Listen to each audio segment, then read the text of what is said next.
مونږ په دې باندې راولېږو مونږ په دې باندې طوفان علماوي هر هغه څیز ته وایي چې هغه ګیر چاپېره د سړي نه تو شي او سړی په منځ کې ګیر کړي دې ته طوفان وایي.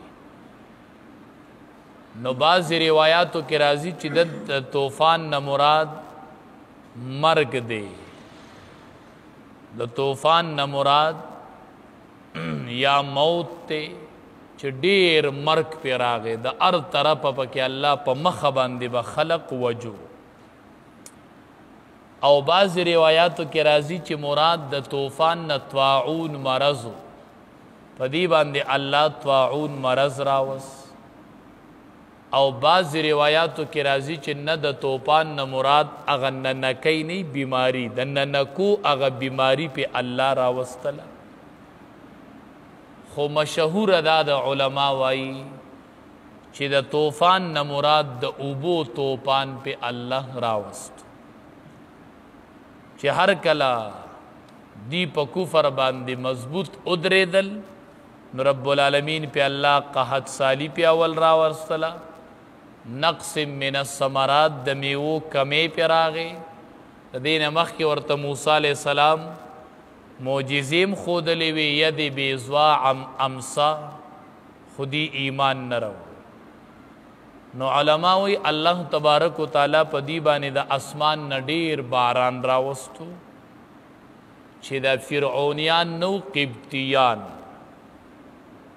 وی دومره باران الله راوستو د اوبو طوفان چې د دې په کورونو په فصلونو کې اوبه ودرېدلې چې کور به ولاړو به د مرۍ پورې ډوبو، پټو کې به ولاړو به د مرۍ پورې ډوب به ولاړو، شپه ورځ به ولاړو ځکه مرۍ ته اوبه رسېدلې وي، خوب یې نه و ارام یې نه و ځکه مرو پورې اوبه وي. او دا ماشومانې علما وایي داسې په اوچتو اوچتو ځایونو باندې کېنولي او هر چې بني اسرائیلو دا خو د فرعون هغه قوم و قبطیان چې به یې ورته وي او هر چې بني اسرائیلو علما وایي هغه د دې سره بلکل پیوستو یو ځای د هغې نه کورونو ته اوبه تلې وي او نه یې فصلونو ته اوبه تلې وي، هغه ته بلکل بچ او دوی پکې مبتلا و.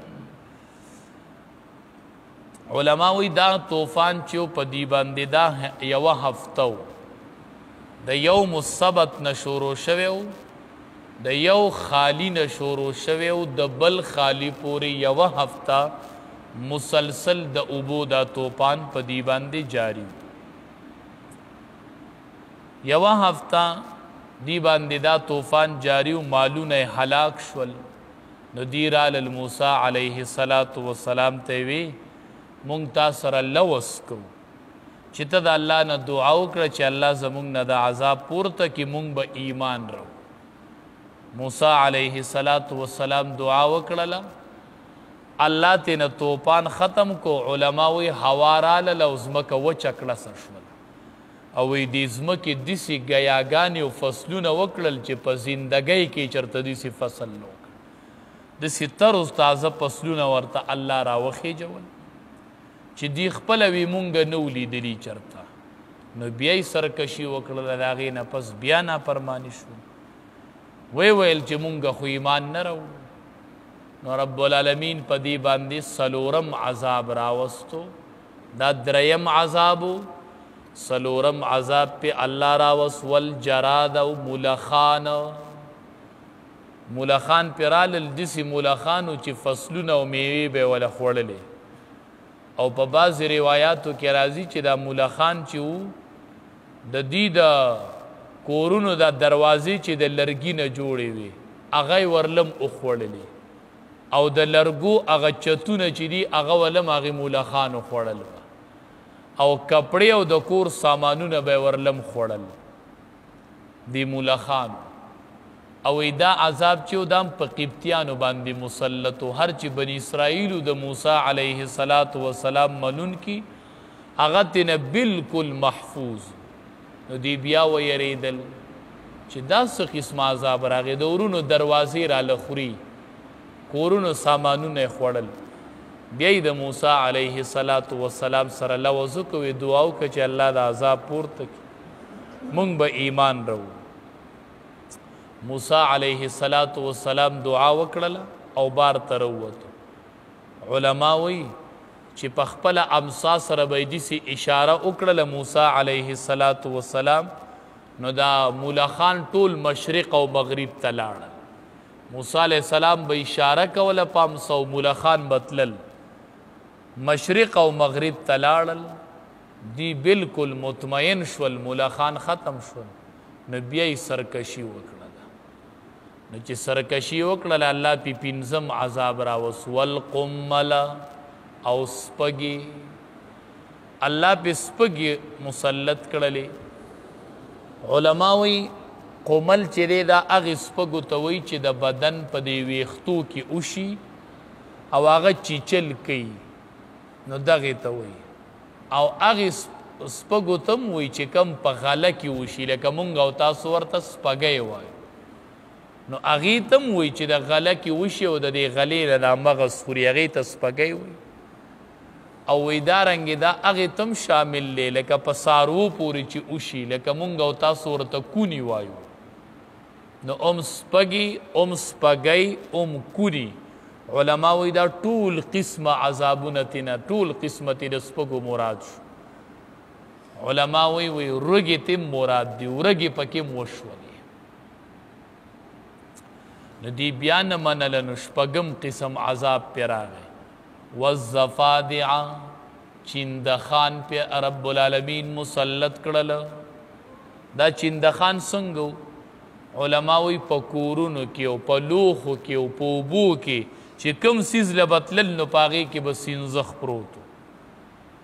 بسترو ته چې به تلل نو سینځخانو انبار به پکې لګېدلی و چې کوم ځای ته به تلل سینځخان به د خوراک څیزونو ته ننوتلي وو بسترو ته یې ننوتلي وو هلته یې ارام نه شو کولی چې کوم ځای ته به تلل سینځخ په پکې پراته وو.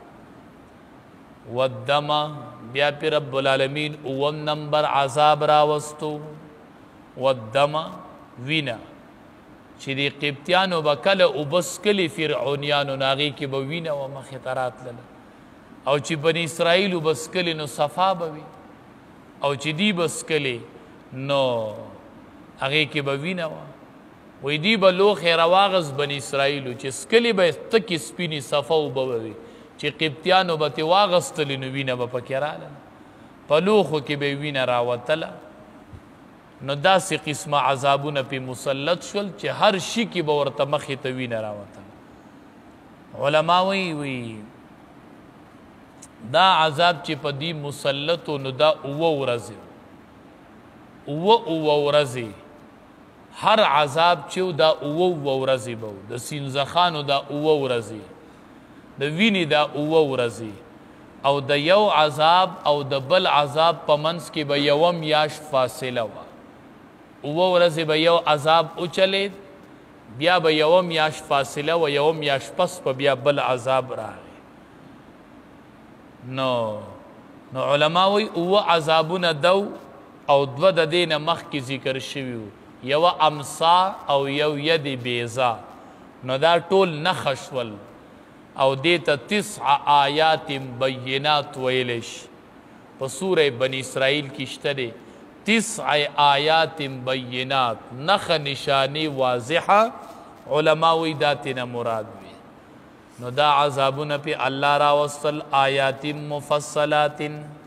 د مفصلات معنی دا چې دا نښې وي مفصلات چې واضحه وي بېشکه وي دا واضحه نښې وي سحر او جادو نو.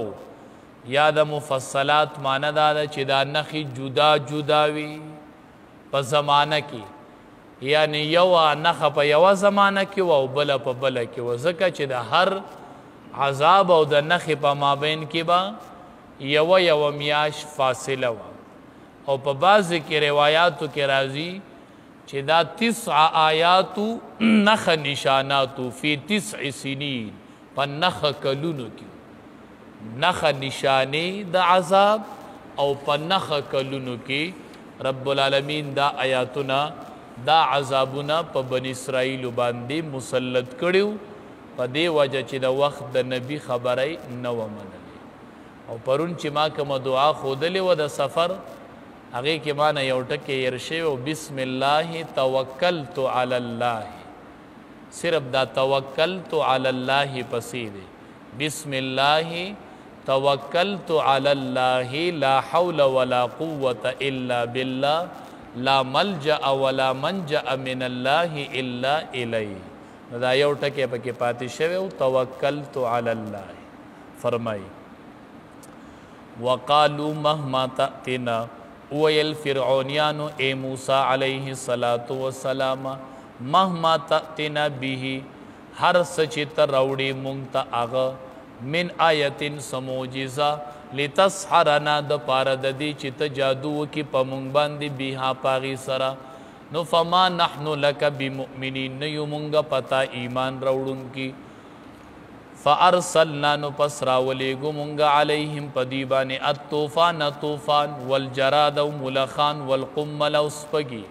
والزفادع و سینزخی والدم او وینی آیاتن چی دا نشانیوی مفصلاتن جدا جدا فاستکبرو نو پس دی تکبرو کو وکانو قوما مجرمین او دی قوم مجرمان